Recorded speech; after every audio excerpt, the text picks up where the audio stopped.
Have you ever sent a message to the wrong person?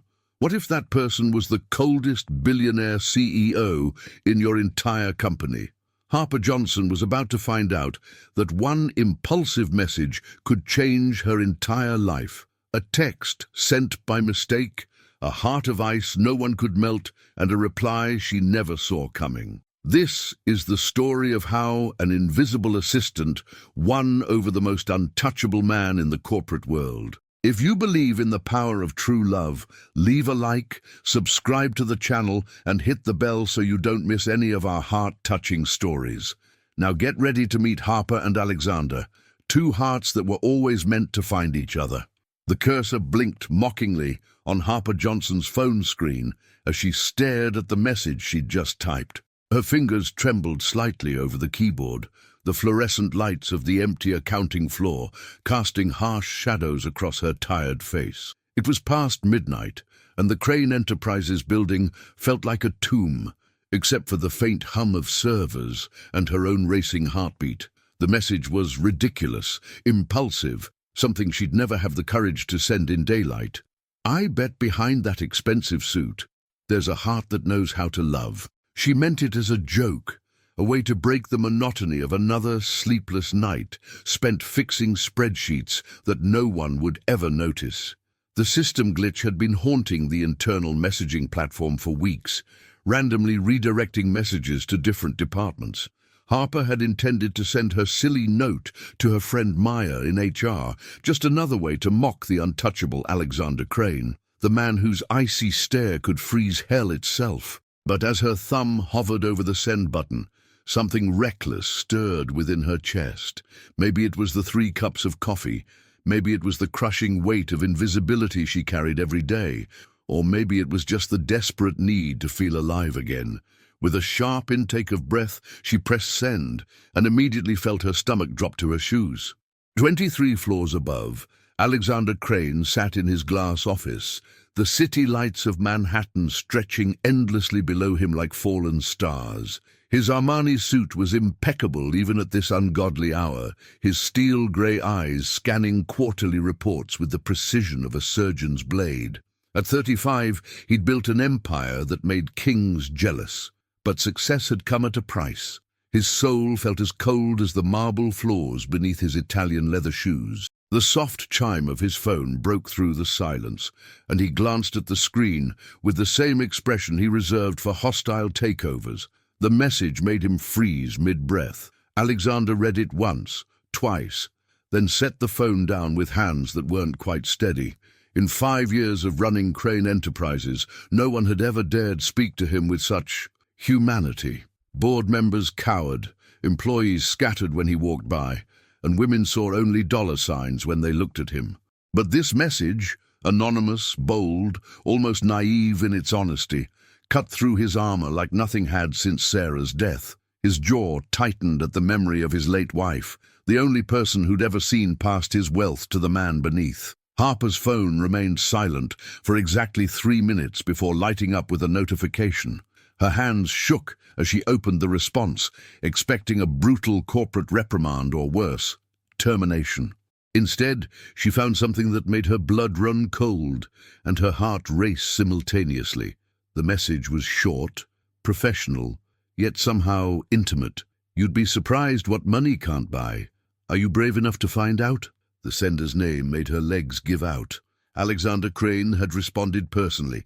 She slumped back in her ergonomic chair, the reality of her situation crashing over her like a tidal wave. Harper Johnson, the girl from Queens who ate ramen for dinner 4 nights a week, had just accidentally flirted with the most powerful man in New York. Her reflection in the darkened window showed a woman on the verge of panic, messy brown hair, tired green eyes, and a face that definitely didn't belong in boardrooms with billionaires. What had she done? What would he do to her when he discovered she was just a nobody from the basement level of his empire? The silence stretched between them across 23 floors of steel and concrete, but something electric hummed in the air, a connection neither had expected. Alexander stared at his phone, waiting for a response that didn't come, while Harper stared at hers, terrified to breathe, let alone type. Both had spent years building walls around their hearts, but in that moment, those walls felt paper-thin. Neither knew that this single exchange would unravel everything they thought they knew about love, power, and the courage it takes to be vulnerable. As the clock struck 12:47 a.m., Harper finally found the strength to type back, "Some things are worth the risk." Her finger hesitated over send for what felt like an eternity. In his office, Alexander felt something he hadn't experienced in years: anticipation. Two strangers connected by accident, divided by circumstance, but united by a hunger for something real. Neither could have predicted that this midnight moment would become the first chapter of a love story that would change everything. The city never slept, but tonight it held its breath, as if sensing that something extraordinary was about to unfold. Harper's message sat in the digital space between them like a bridge across an impossible chasm. Would she have the courage to cross it? Would he let her? The answer would come with the dawn. But for now, both sat in their separate worlds, hearts pounding with the terrifying possibility that maybe, just maybe, they'd found exactly what they'd been searching for. The elevator ride down to the basement level of Crane Enterprises felt like descending into purgatory every morning, and Harper Johnson had made this journey for 3 years without anyone noticing her existence. The accounting department was a maze of beige cubicles and flickering fluorescent lights, where dreams came to die and paychecks barely covered rent in Queens. While the upper floors gleamed with marble and mahogany, down here the carpet was stained, the coffee was weak, and the only view was of a brick wall across the alley. Harper's desk sat in the furthest corner, next to the broken printer that no one bothered to fix. A perfect metaphor for how the company saw her. 23 floors above her head, Alexander Crane inhabited a world that might as well have been on another planet. His corner office was larger than Harper's entire apartment, with floor-to-ceiling windows that offered a god's-eye view of Manhattan. Crystal decanters lined shelves filled with first-edition books he actually read, and original Monet paintings hung on walls that had witnessed billion-dollar deals. But the luxury couldn't fill the emptiness that had consumed him since Sarah's funeral 5 years ago. He'd thrown himself into work with the fury of a man running from ghosts, building his empire higher and colder with each passing season. The message Harper had sent wasn't supposed to reach Alexander directly. It should have bounced harmlessly through the internal system like a pebble thrown into an ocean. But a glitch in the company's messaging platform had created a direct line between the basement and the penthouse, between invisibility and absolute power. The IT department had been working on it for months, which in corporate speak meant they'd given up and hoped no one important would notice. Harper had no idea that her late-night moment of madness had bypassed every filter and firewall to land directly in the hands of the one man who could destroy her career with a single phone call. Alexander stared at the message thread on his phone, his perfectly manicured fingers hovering over the keyboard like a pianist before a symphony. In boardrooms, he was known as the iceberg, calm on the surface but deadly beneath, capable of sinking careers without breaking a sweat. CEOs twice his age trembled when he walked into acquisition meetings, and his own employees scattered like leaves when he passed through the halls. Yet this anonymous message had done something no quarterly report or hostile takeover ever could. It had made him feel human again. The rumors about Alexander Crane were legendary throughout the company's 47 floors. Some said he'd sold his soul to build his fortune. Others whispered about the tragic accident that had claimed his young wife and left him a widower at 30. The truth was simpler and more devastating. He'd loved once, completely and utterly, and when Sarah died in that car crash, he'd buried his heart with her. Now he moved through life like a beautiful machine, efficient and cold, successful beyond measure, but empty as a tomb. Harper's world was smaller, but no less complicated. Student loans crushed her like a weight she'd carry forever. Her mother's medical bills ate what little savings she managed to scrape together, and her dreams of being a writer had withered in the fluorescent wasteland of endless spreadsheets.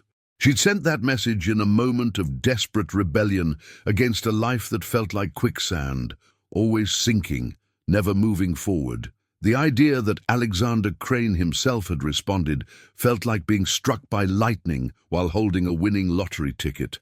Harper's alarm clock screamed at 6 a.m., but she'd been awake since 4:30, staring at the water stain on her ceiling that looked like a twisted heart.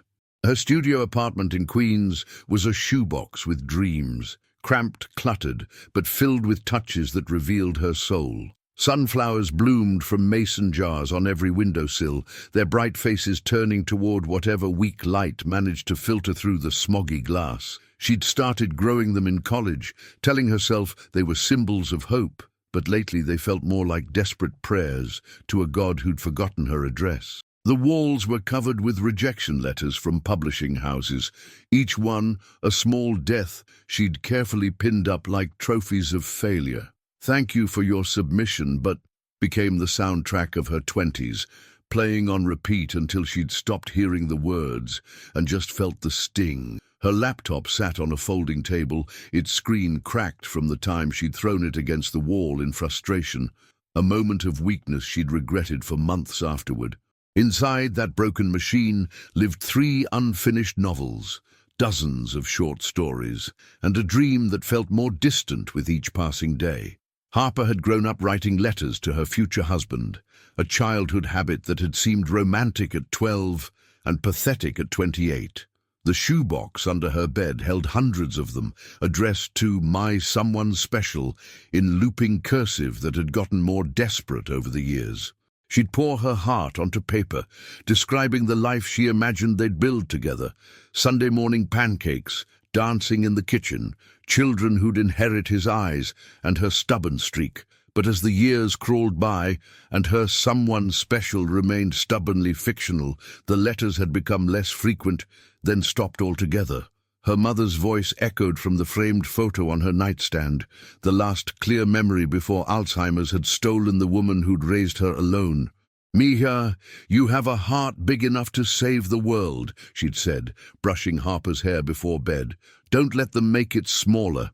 But the world had been systematically shrinking Harper's heart for years. Each unpaid bill, each dismissive glance from her supervisor, each night she fell asleep alone while the city pulsed with other people's happiness just outside her window. At Crane Enterprises, Harper was a ghost in sensible flats and clearance rack blouses, invisible to everyone except the security guard who'd learned her name after 3 years of polite good mornings. She'd perfected the art of disappearing, head down in elevators, lunch eaten at her desk, bathroom breaks timed to avoid the rush of more important people. Her work was flawless but forgotten, her ideas dismissed before she could voice them, her existence acknowledged only when someone needed a scapegoat for missing deadlines or budget overruns. The message she'd sent to Alexander had been born from a moment of pure rebellion against her own invisibility. 3 cups of coffee and a late-night sugar crash had loosened the careful control she kept over her tongue, and for once in her life, she'd said exactly what she was thinking.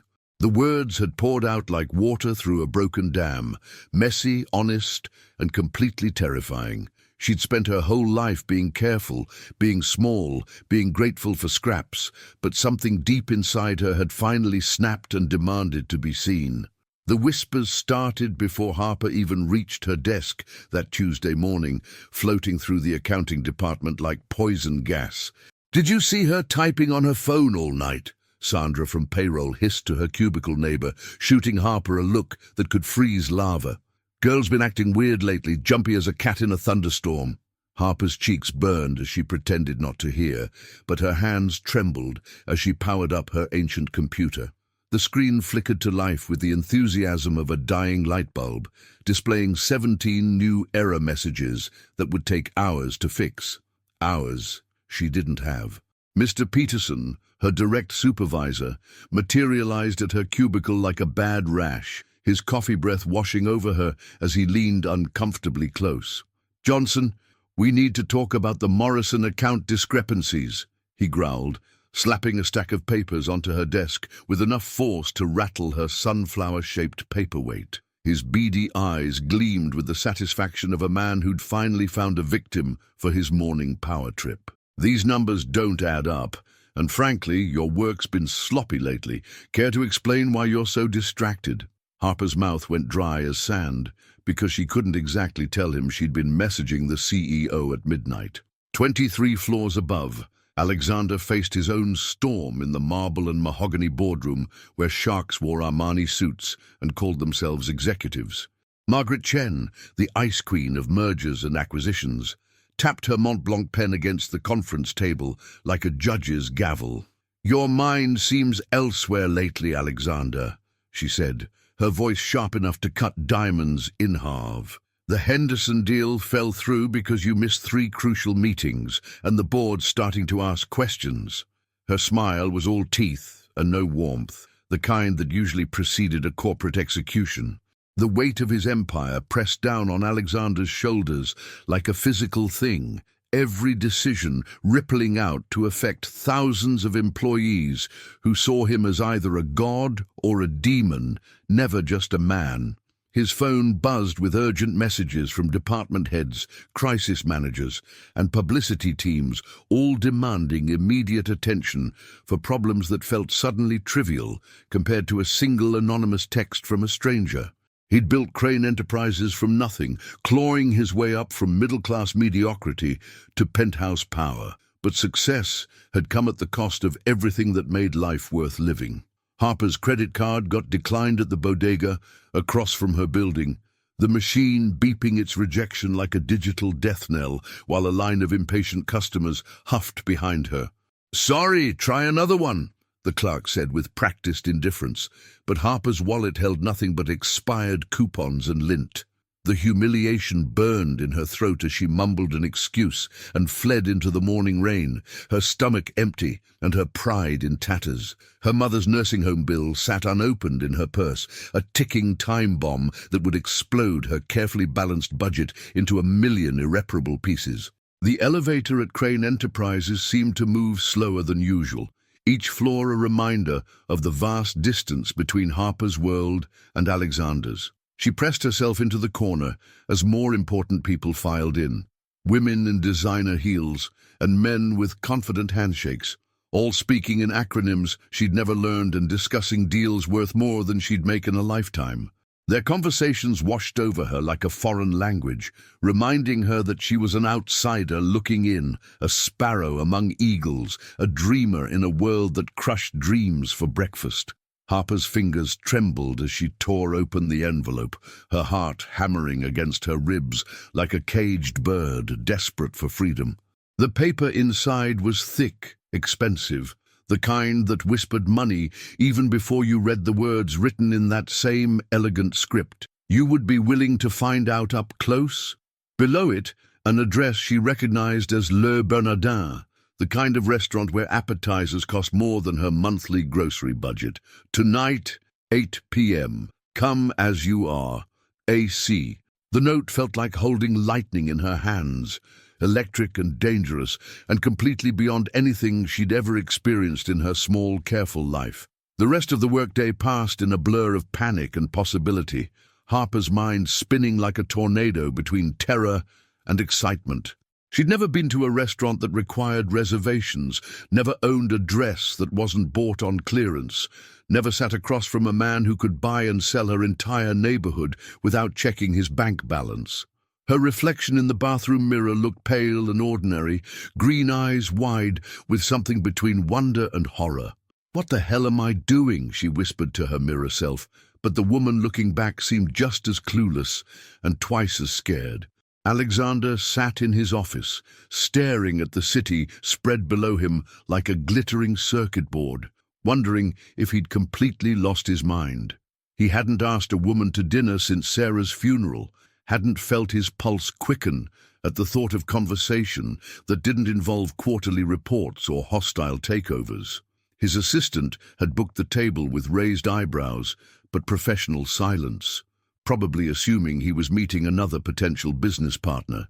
If only she knew he was about to have dinner with a ghost, someone who existed only in late-night messages and bold words that had somehow cracked the ice around his heart. The dress Harper finally chose was a simple black number from Target, 3 years old and slightly loose in all the wrong places, but it was the best she had. She stood in front of her bathroom mirror, applying lipstick with shaking hands, the tube cheap drugstore red that felt like wearing a costume. Her reflection looked like a little girl playing dress-up, trying to fit into a world that would probably laugh her right back to Queens. But something in her eyes had changed, a spark of defiance that said maybe, just maybe, she deserved to be seen by someone who mattered. Le Bernardin was everything Harper had imagined, and worse. Crystal chandeliers that probably cost more than her annual salary, servers who moved like dancers, and diners who looked like they'd stepped off magazine covers. She felt every eye in the restaurant tracking her entrance, cataloguing her discount store dress and drugstore makeup, probably wondering how the help had wandered into the dining room. Her palms were slick with sweat as the maitre d' led her to a corner table where Alexander sat waiting, looking like he'd been carved from marble and expensive dreams. He stood when she approached, a gesture so old-fashioned and elegant it made her knees wobble like a newborn fawn's. Up close, Alexander Crane was even more devastating than his corporate photos suggested. Tall, broad-shouldered, with steel-grey eyes that seemed to see straight through her soul to the frightened girl beneath. "Harper," he said, and her name sounded different in his voice, like it meant something important instead of just being another entry on a payroll spreadsheet. His smile was small but genuine, and it transformed his entire face from intimidating to almost human. The messages between Harper and Alexander became their secret language, flowing back and forth through the company's glitched system like love letters written in code. "Do you ever feel like you're living someone else's life?" she'd type during her lunch breaks, hiding behind her computer screen while her co-workers gossiped about office politics. His responses came at odd hours, 2 a.m., 6 a.m., moments stolen between board meetings, each one revealing another crack in his carefully constructed armor. "Every day," he'd written back, "until recently." The words made Harper's heart flutter like a hummingbird trapped in her chest, dangerous and beautiful and completely impossible. Their digital conversations grew bolder with each exchange, moving from safe topics like weather and work to the raw, bleeding edges of their souls. Harper found herself telling him about her mother's Alzheimer's, how she'd watched this brilliant woman who'd raised her alone slowly disappear behind clouded eyes and forgotten names. "She used to tell me I had a heart big enough to save the world," Harper typed one evening, tears streaming down her cheeks. "Now I can barely save myself." Alexander's response came hours later. "Maybe we can save each other." The simplicity of it hit her like lightning, illuminating corners of her heart she'd forgotten existed. Alexander surprised himself by opening up about Sarah, his wife who died in a car accident that still haunted his dreams 5 years later. "I used to paint her portrait every weekend," he confessed in a message sent at 3 a.m. from his empty penthouse. "After she died, I couldn't touch a brush for 2 years. Now I paint landscapes. Safer, less chance of seeing ghosts in the brushstrokes."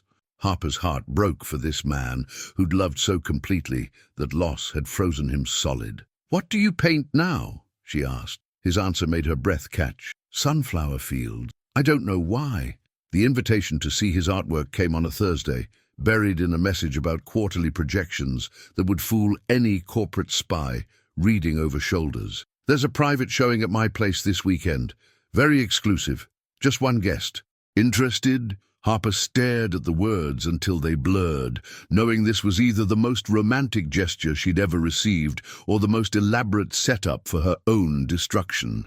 Her reflection in her phone screen looked terrified and hopeful in equal measure. "I'll bring wine," she typed back, immediately regretting it when she remembered her bank balance couldn't cover a decent bottle from the corner store. Saturday evening found Harper standing outside Alexander's Fifth Avenue penthouse, clutching a $20 bottle of Merlot and wearing her best dress, which was still 3 tax brackets below what the doorman probably expected.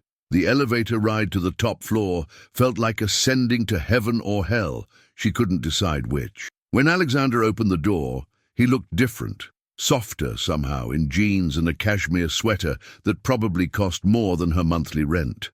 "You came," he said, and the relief in his voice made her realize he'd been just as nervous as she was. The penthouse was a cathedral of wealth and loneliness, all marble floors and floor-to-ceiling windows, with views that made Harper feel like she was floating above the world.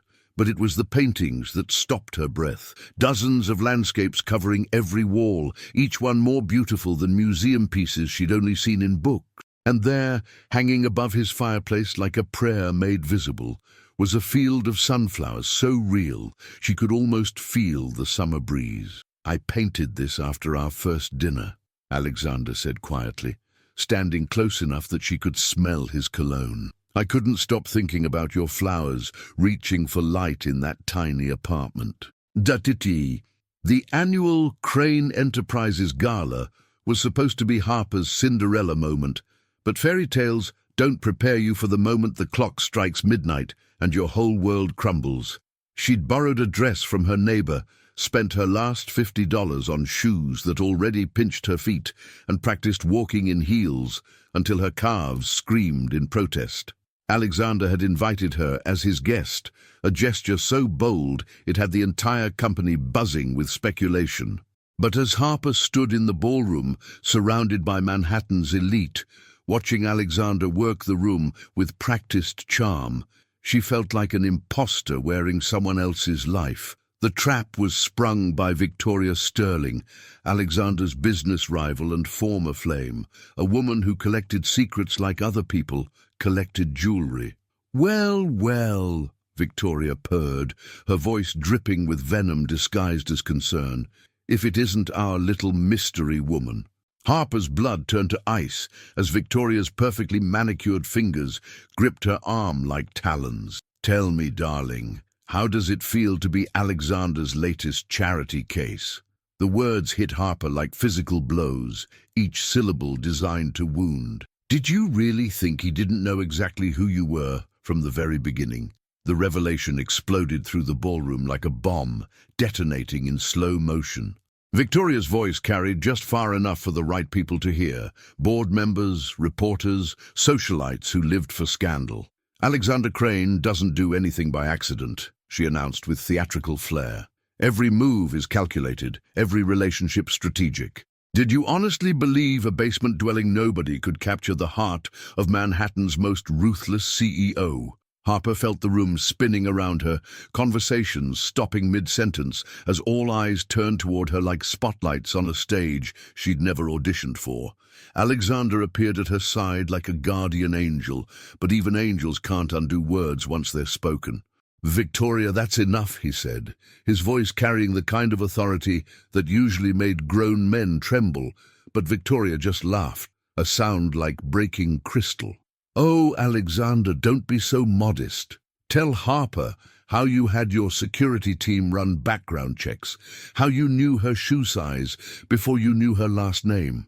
Tell her about the reports on her mother's medical bills, her student loans, her pathetic little writing dreams." Each revelation was another nail in the coffin of Harper's trust, her fairy tale dissolving like sugar in rain. The confrontation that followed was brutal in its honesty, Harper's voice shaking with betrayal as she faced Alexander in a deserted corridor outside the ballroom. "Is it true?" she demanded, her green eyes blazing with tears she refused to let fall. "Did you know who I was from the beginning?" Alexander's silence was answer enough, his perfectly composed mask finally cracking to reveal the guilt beneath. "Harper, please, let me explain." But she was already backing away, her borrowed dress rustling like broken dreams. "You made me feel special, like I mattered, but I was just another business transaction to you, wasn't I?" Alexander's confession came in a rush of words that sounded like a man drowning in his own mistakes. "Yes, I knew who you were, but not because I was playing games. Your message was the first honest thing anyone had said to me in 5 years. I had to know who you were because you made me feel human again." His voice cracked like a teenager's, vulnerability bleeding through his corporate armor. "I fell in love with your words before I fell in love with you, Harper. Every background check, every report, They just proved what I already knew. You're the most real person I've ever met." But his words felt hollow against the weight of her betrayal, echoes in a canyon too deep to cross. Harper spent 3 days in her apartment, like a wounded animal retreating to its den, surrounded by wilted sunflowers and the ghosts of dreams she'd dared to believe in. The shoebox of letters to her someone special lay open on her bed, years of hopes and fantasies scattered like fallen leaves around her. She read each one through swollen eyes, seeing her younger self's naive optimism, her desperate belief that love would find her if she just waited patiently enough. "Dear someone special," one letter began, "I dreamed about you again last night. You had kind eyes and gentle hands, and you loved me for who I am, not who I pretend to be." The irony tasted bitter as old coffee in her mouth. The mirror in her bathroom reflected a stranger. Red-rimmed eyes, tangled hair, skin pale as winter moonlight. But as Harper stared at her broken reflection, something shifted inside her chest, like tectonic plates realigning. She'd spent her entire life making herself smaller, dimmer, easier to overlook, but Alexander's betrayal had stripped away every pretense and left only the raw truth of who she really was. "I'm tired of being nobody," she whispered to her reflection, and the woman looking back seemed to nod in agreement. For the first time in years, Harper Johnson was angry, not sad, not disappointed, but furious with righteous fire. 23 floors above the city, Alexander faced his own reckoning in the cold marble cathedral of his penthouse. The sunflower painting hung above his fireplace like an accusation, its bright petals mocking him with memories of Harper's laugh, her wonder at his world, the way she'd looked at him like he was worth saving. He'd built an empire on calculated risks and strategic moves, but love wasn't a hostile takeover. It required something he'd forgotten how to give: trust, vulnerability, the willingness to be wrong and apologize for it without expecting anything in return. The board meeting that Friday was a bloodbath disguised as quarterly reports, with Margaret Chen leading the charge like a general commanding troops. "Your personal life is affecting your professional judgment," she declared, her voice sharp enough to cut glass. "Stock prices are fluctuating based on gossip column speculation about your love life. This company needs stability, not scandal." Alexander sat at the head of the mahogany table, watching sharks circle in expensive suits, realizing that everything he'd worked for meant nothing without someone to share it with. "You want my resignation?" he asked quietly. The silence that followed was answer enough. Harper's epiphany came while she was watering her dying sunflowers, watching their once proud faces droop toward the floor in defeat. She'd been treating herself like these flowers, starved of light, cramped in too small spaces, apologizing for taking up room in the world. But sunflowers were meant to be bold, to turn their faces toward the sun, regardless of what anyone else thought. "No more," she said aloud, her voice stronger than it had been in years. She threw open her windows, letting Manhattan's chaotic symphony flood her apartment. And for the first time since the gala, she felt alive. The decision to return to work took every ounce of courage Harper possessed, but she walked into Crane Enterprises Monday morning with her chin up and fire in her eyes. Let them whisper, let them stare. She had nothing left to lose and everything to prove. Mr. Peterson tried his usual intimidation tactics, but Harper met his gaze without flinching. "The Morrison account is balanced," she said firmly, sliding the corrected reports across his desk. "And from now on, I'd appreciate being addressed by my name, not just Johnson." The shock on his face was worth every sleepless night she'd endured. The knock on Harper's apartment door came at 11 p.m. on a Tuesday, soft but insistent against the symphony of rain that had been falling for hours. She opened it to find Alexander standing in the hallway, soaked to the bone and clutching a bouquet of sunflowers that looked like they'd been through a war. His usually perfect hair was plastered to his forehead, his expensive suit clinging to his frame like a second skin, and his eyes, those steel-grey eyes that had once seemed so cold, were raw, with an emotion that made Harper's knees wobble. "I know you don't want to see me," he said, his voice hoarse as if he'd been shouting into the storm. "But I had to tell you the truth, all of it." The story that poured out of him was like watching a man bleed his soul onto her doorstep, each word dragged from places he'd kept locked for 5 years. Sarah hadn't just died in a car accident. She'd been killed by a drunk driver while Alexander was supposed to pick her up from her book club meeting. He'd been in a board meeting that ran late, too absorbed in closing a deal to answer her calls, too focused on building his empire to remember the woman who made it all worthwhile. "She called me 17 times that night," he whispered, rain dripping from his hair like tears. "I ignored every single one because I thought money was more important than time. I've been running from that guilt ever since." Harper's anger began to crack like ice in spring as she watched this powerful man crumble before her eyes, his corporate armor finally stripped away to reveal the broken human being underneath. "I kept those background reports because I was terrified," Alexander continued, his voice barely audible above the rain. "Terrified that if I let you in completely, if I stopped controlling every variable, I'd lose you the same way I lost Sarah. But I already lost you, didn't I? I lost you the moment I chose fear over faith." The sunflowers in his hands trembled like his voice, their bright faces turned upward despite the storm. The scandal broke the next morning like a tsunami hitting the financial district, with Harper's picture splashed across every gossip blog and business magazine in the city. "Crane's gold digger, inside the Cinderella scheme," screamed the headlines, painting her as a calculating opportunist who'd manipulated her way into a billionaire's bed. Her phone buzzed incessantly with calls from reporters. Her email flooded with interview requests and marriage proposals from strangers who thought she was now fair game. The photos were the worst part, grainy shots of her leaving Alexander's building, looking guilty and secretive, as if she'd stolen something precious instead of having her heart broken. Harper's co-workers treated her like she'd grown a second head, their whispers following her through the halls like a toxic cloud. "I heard she's been playing the long game for months," Sandra from payroll hissed loudly enough for half the floor to hear. "Probably planned the whole thing, right down to that innocent act." Even Mr. Peterson looked at her differently, his usual contempt replaced by a mixture of awe and suspicion, as if he couldn't decide whether to fire her or ask for financial advice. The weight of their judgment pressed down on Harper's shoulders like physical pain, but she kept her chin up and her sunflower paperweight firmly planted on her desk. The breaking point came when Margaret Chen herself descended to the accounting department like an avenging angel in Prada, her heels clicking against the linoleum with military precision. "Miss Johnson," she said, her voice carrying the authority of someone who'd never been told no, "I think it's time we discussed your future with this company."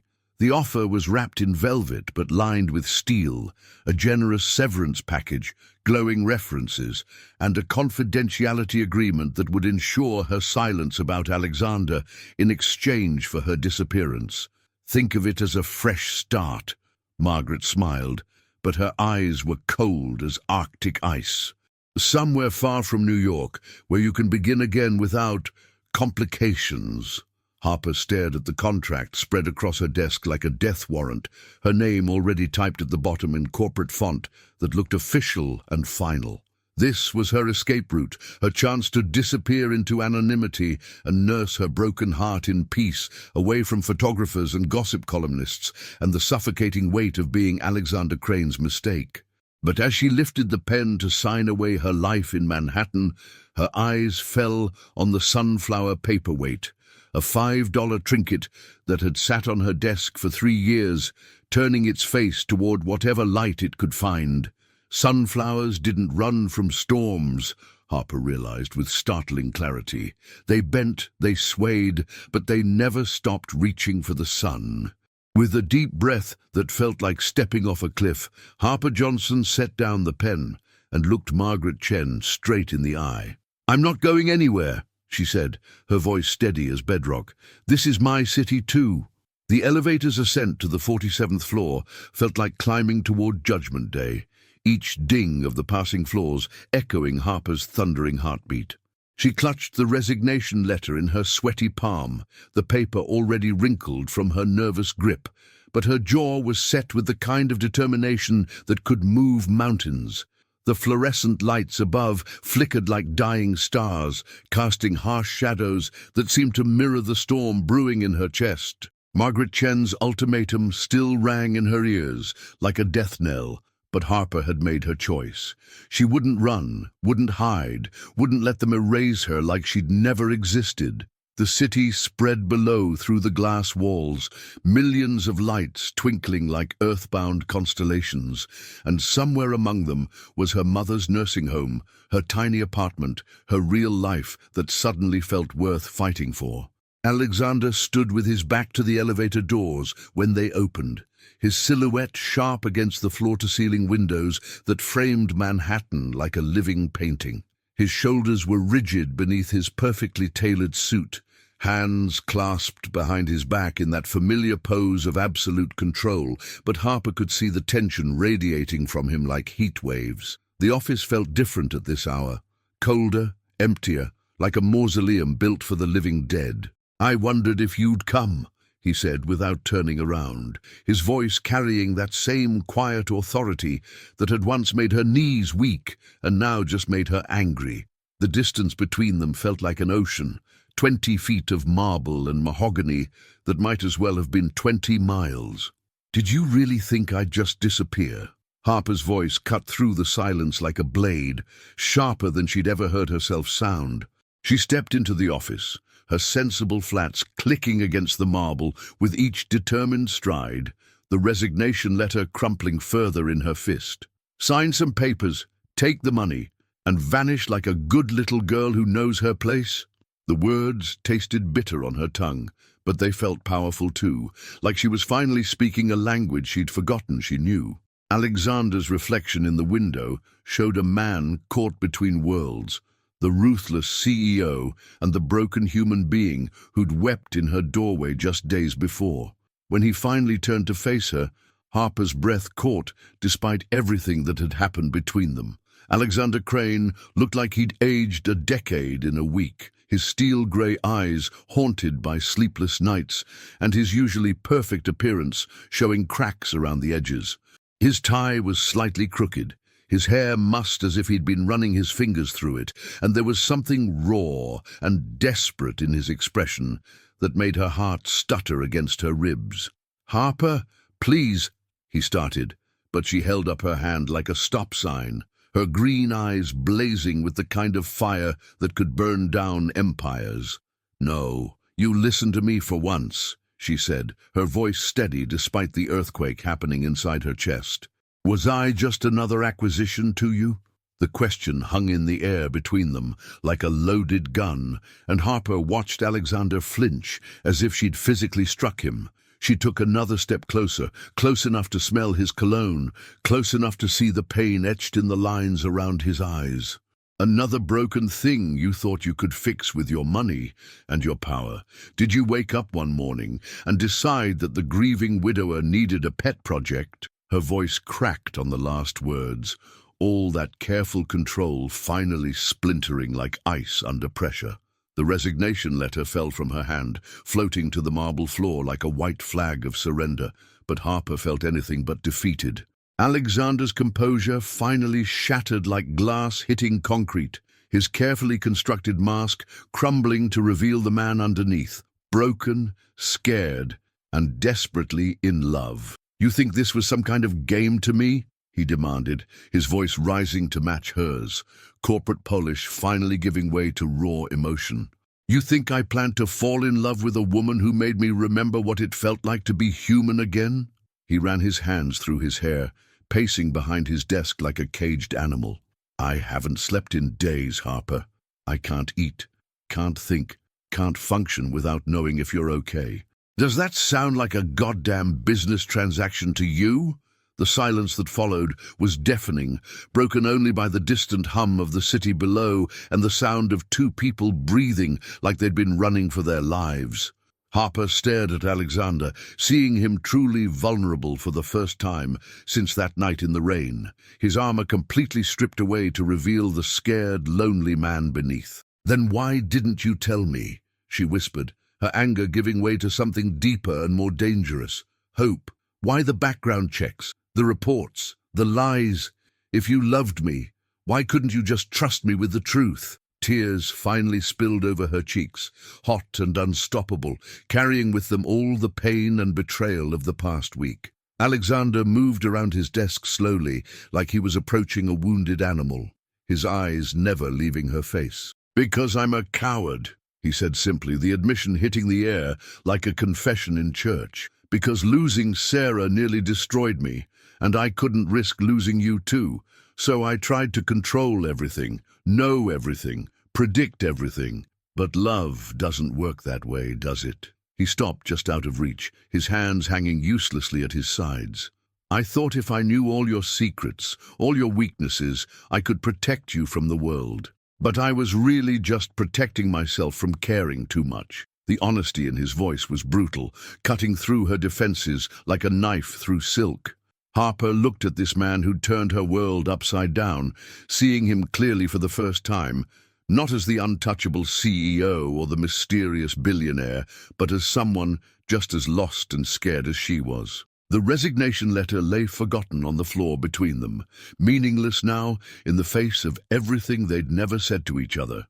"I need to know," she said quietly, her voice steady despite the tears streaming down her face. "Are you in love with me, Harper Johnson from Queens? Or are you in love with the idea of saving someone broken enough to make you feel whole again?" The question hung between them like a bridge waiting to be crossed, and for a moment the entire city seemed to hold its breath. Alexander's answer came not in words, but in action, his hands reaching up to frame Harper's face with a gentleness that made her knees buckle. "I'm in love with the woman who sends messages at midnight because she can't sleep," he whispered, his thumbs brushing away her tears with infinite care.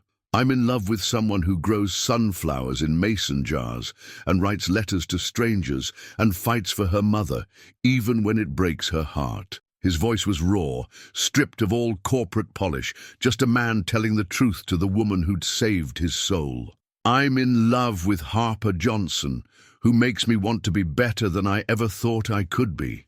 The kiss that followed was soft, tentative, like a question being asked with lips instead of words. When they finally broke apart, Harper felt something shift inside her chest, not the desperate need to be saved or the fear of being too small for his world, but a quiet strength she'd forgotten she possessed. "I quit," she said suddenly, and Alexander's face went white as marble, but she held up her hand before he could speak. "Not because of the scandal, not because of Margaret Chen's threats, but because I'm done being invisible." Her smile was radiant, transforming her entire face from ordinary to extraordinary. "I'm starting my own consulting firm, helping small businesses with their books, teaching financial literacy to people who grew up like I did. I want to be someone who builds things up instead of just maintaining what already exists." The next morning brought chaos wrapped in designer suits and corporate panic as news of Alexander's resignation letter spread through Crane Enterprises like wildfire. Margaret Chen's perfectly manicured mask finally slipped during the emergency board meeting, her composure cracking as she realized her coup had backfired spectacularly. "You're making the biggest mistake of your career," she hissed across the mahogany conference table, but Alexander just smiled, the first genuine smile anyone had seen from him in 5 years. "I'm making the first real decision of my life," he replied calmly, sliding his final quarterly reports across the polished surface. "The company's in excellent shape. I'm sure you'll do fine without me." Harper's announcement came 3 days later, posted on every social media platform she could find. Her words, carefully chosen but blazing with authenticity. "My name is Harper Johnson, and I fell in love with a billionaire." The post began, her profile picture showing her sitting in her Queens apartment surrounded by sunflowers. "Not because of his money, not because of his power, but because he saw something in me that I'd forgotten was there." The response was immediate and overwhelming. Thousands of shares, hundreds of comments from people sharing their own stories of unexpected love and second chances. "Sometimes the best things happen when you're brave enough to be yourself," her post concluded, and by evening it had gone viral. The media frenzy that followed was intense, but different from the cruel speculation that had preceded it. This time, Harper controlled the narrative. She appeared on morning talk shows and podcasts, her honesty disarming even the most cynical interviewers, her story resonating with people who'd felt invisible in their own lives. "I'm not Cinderella," she said during one particularly memorable interview, her green eyes blazing with conviction. "I didn't need a prince to save me. I needed someone to remind me that I was worth saving myself." The clip went viral within hours, spawning memes and hashtags and a movement of people celebrating their own worth. Alexander watched her transformation from the sidelines with something approaching awe, seeing the woman he'd fallen in love with finally stepping into her own light. He'd moved out of his Fifth Avenue penthouse and into a modest apartment in Brooklyn Heights, close enough to see the city, but far enough to remember he was human. The sunflower painting now hung in his living room, its bright faces turned toward windows that actually let in natural light. And every morning he painted, not landscapes anymore, but portraits of people he saw on the street, capturing their stories in brushstrokes and color. Sarah would have liked her, he told his therapist during one of their weekly sessions, speaking of his late wife without the crushing weight of guilt for the first time in 5 years. The healing wasn't linear or easy. Some days, Harper woke up terrified that she'd made a terrible mistake, that she wasn't brave enough or smart enough to build something from nothing. Other days, Alexander found himself reaching for his phone to check stock prices before remembering he didn't care about the market anymore. But they faced each challenge together, learning to communicate without corporate filters or carefully constructed walls. "We're both works in progress," Harper said one evening as they walked along the Brooklyn Bridge, the city lights reflecting off the water like fallen stars. "But at least we're progressing in the same direction." Harper's consulting firm launched 6 months after she quit Crane Enterprises, operating out of a converted warehouse in Long Island City that used to house textiles and now housed dreams. Her first clients were small business owners from Queens and Brooklyn, bodegas, beauty salons, family restaurants that reminded her of her mother's stories about the old neighborhood. She hired 2 assistants, both women who'd been overlooked by the corporate world, and together they built something that mattered more than profit margins or quarterly reports. "We're not just balancing books," Harper told her team during their first official meeting, sunflowers blooming in mason jars on every desk. "We're helping people take control of their futures." The transformation in both of them was visible to anyone who cared to look. Harper walked taller, spoke louder, took up space in the world without apologizing for it. Alexander smiled more, laughed at inappropriate moments, and developed a habit of bringing coffee to construction workers and flowers to hospital nurses just because kindness felt revolutionary after years of corporate coldness. They were building new lives on the foundation of their broken old ones, and for the first time in years, both of them were excited to see what tomorrow might bring. The love between them had evolved too. Less desperate now, more grounded, based on who they were becoming rather than who they'd been trying to escape. 2 years later, Harper stood in a field of sunflowers that stretched toward the horizon like a golden ocean, her hair whipping in the warm summer breeze as she watched Alexander set up an easel 50 feet away. They'd bought the farm upstate on a whim, driving through the Hudson Valley on a weekend trip and falling in love with the rambling Victorian house and the acres of land that came with it. "It's ridiculous," Harper had said, as they walked through rooms that smelled of lavender and old dreams, but her eyes had lit up like Christmas morning. "We know nothing about farming." Alexander had signed the papers that afternoon, his first truly impulsive decision in a decade. Now, every weekend found them here, trading their city clothes for jeans and work boots, learning to coax life from soil that had been waiting patiently for someone to believe in its potential.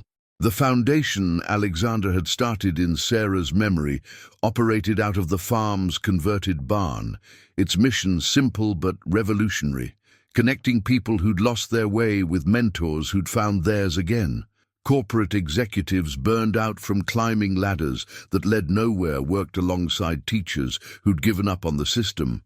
Artists who'd stopped creating paired with entrepreneurs who'd forgotten why they'd started. "It's not therapy," Alexander explained to visitors who came to see what they were building, his hands dirty from planting vegetables in the kitchen garden Harper had insisted on. "It's just people remembering that they're not alone." The program had a waiting list, 6 months long, and requests for similar foundations were pouring in from across the country. Harper's consulting firm had grown too, now operating out of 3 locations with a staff of 15 and a client list that read like a love letter to small-town America. She'd written a book about financial literacy that had become a bestseller, not because it promised to make people rich, but because it taught them to value themselves enough to take control of their money.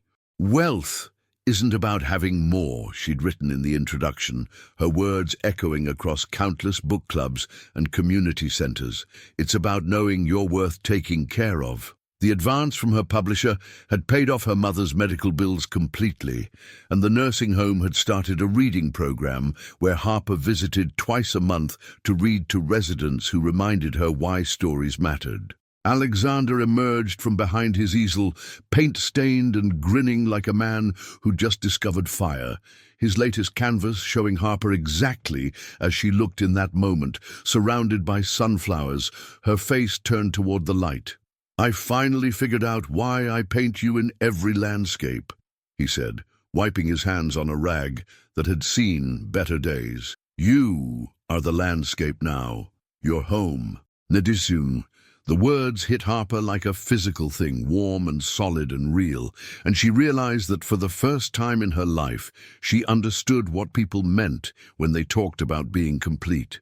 Not because someone else had filled her empty spaces, but because she'd learned to fill them herself. The wedding was nothing like the fairy tale Harper had imagined in those letters to her someone special, and everything like the real love she'd never dared to dream possible. They exchanged vows in the sunflower field on a September afternoon when the light turned everything golden, surrounded by the people who'd watched them transform from broken individuals into a partnership that somehow made the whole world seem brighter. Harper's mother was there, brought from the nursing home in a wheelchair decorated with sunflowers, her clouded eyes clear enough to recognize her daughter's happiness. "Mija," she whispered during the ceremony, her voice carrying across the field like a blessing, "you found your light." The reception took place in the barn, with string lights hanging from the rafters and mason jars filled with wildflowers on every table, the kind of simple elegance that made everyone feel like they belonged. Margaret Chen sent a gift, a crystal vase worth more than most people's cars, but didn't attend, and nobody missed her. Instead, the celebration was filled with Harper's clients, Alexander's foundation participants, neighbors from the surrounding farms, and former Crane Enterprises employees who'd quit to follow their own dreams after watching their former CEO choose happiness over stock prices. The first dance was to an old jazz standard, slow and sweet, with Harper's head on Alexander's shoulder and both of them swaying like they had all the time in the world. Late that night, after the last guest had departed and the dishes were soaking in the farmhouse sink, Harper and Alexander walked through their sunflower field under a sky so full of stars it looked like someone had thrown diamonds across black velvet. "Do you ever miss it?" Harper asked, her hand warm in his, as they navigated the rows of flowers that would soon be harvested to feed next year's dreams. "The power, the money, the feeling of ruling the world." Alexander was quiet for so long she thought he hadn't heard her, but then he stopped walking and pulled her close, his eyes reflecting the moonlight like mirrors. "I was never ruling the world," he said simply. "I was just hiding from it. This, us, the farm, the foundation, your business, this is what living actually feels like." Udi, as they reached the center of the field, where a bench Alexander had built sat surrounded by the tallest sunflowers, Harper thought about that midnight message she'd sent so long ago, the impulse that had changed everything. She'd been looking for someone to save her, but instead she'd found someone to grow alongside, someone whose broken places fit against her own in ways that made them both stronger. "I love you," she said into the darkness, the words carrying across the field like seeds on the wind. "Not because you're perfect, not because you fixed my life, but because you made me brave enough to fix it myself." Alexander's kiss tasted like forever, sweet and sure, and completely unafraid of whatever tomorrow might bring. The sunflowers around them stood tall in the moonlight, their faces turned toward the stars now that the sun had set, and Harper realized that sometimes the most beautiful transformations happened in the darkness, when you finally stopped waiting for someone else to bring you light and learned to shine from within. Their love story hadn't ended with a wedding or a farm or a foundation. Those were just the beginning chapters of a life they were writing together, one choice at a time, one day at a time, one brave moment at a time.